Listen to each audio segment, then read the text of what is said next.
சிறுகடிக்க ஆசை சீரியல் நாளை எபிசோடுக்கான ப்ரோமோ பயங்கர சூப்பர்பான ஒரு ப்ரோமோனே சொல்லலாம். என்ன அப்படின்னு பார்க்கும்போது, ஹாஸ்பிட்டலில் நடந்த விஷயம் எல்லாத்தையுமே நான் வீட்டில் யாருக்கிட்டையுமே சொல்லலை. ஃபஸ்ட்டு நான் ஸ்ருதி கிட்ட சொன்னேன். அதுவும் நான் ஏதோ பதட்டத்தில் இருக்கேன்னு கேட்டாங்களேன்றதுக்காக. ஆனால் இது இப்படி தீயா பரவும் நான் எதிர்பார்க்கல அப்படிங்கிற மாதிரி சொல்ல, நான் அந்த வீட்டை விட்டு வெளியே போகிறேன் அப்படிங்கிற மாதிரி சொல்லி ரோகிணியும் மனோஜும் பேசிக்கிறாங்க. பயங்கரமான அதிர்ச்சி. ஆனால் இதுக்கு நடுவில் தான் பார்த்தீங்கன்னா, வேலூர் வரைக்கும் வெளியே போயிட்டு வரேன்னு ஒரு போலீஸை வேலூர் ஜெயில் வரைக்கும் கூட்டிகிட்டு போகிறதுக்காக தான் முத்து போயிருப்பார். இந்த டைமில் தான் பார்த்தீங்கன்னா, நம்ம அந்த பணம் வந்துருச்சு அப்படிங்கிற விஷயத்தை தெரிஞ்சுக்க போகிறாருன்னு நான் நினைக்கிறேன்.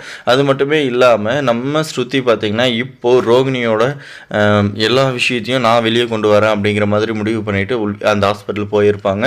இப்போ மீனாவுக்கு ஆதரவாக பார்த்திங்கன்னா ஸ்ருதி இருக்காங்க அப்படிங்கிற மாதிரியும், கண்டிப்பாக ரோகிணி கல்யாணத்துக்கு முன்னாடி தான் கர்ப்பமாக இருந்திருக்காங்க. அந்த கர்ப்பம் கலையில குழந்தையும் பிறந்திருக்கு அப்படிங்கிற ஆதாரத்தோடு வெளியே வராங்க வித் டேட் ப்ரூஃபோட. இப்போ எதுக்கு என்ன பதில் சொல்ல போகிறாங்க நம்ம ரோகிணி வெயிட் பண்ணி பார்க்கலாம். நீங்கள் என்ன நினைக்கிறீங்க?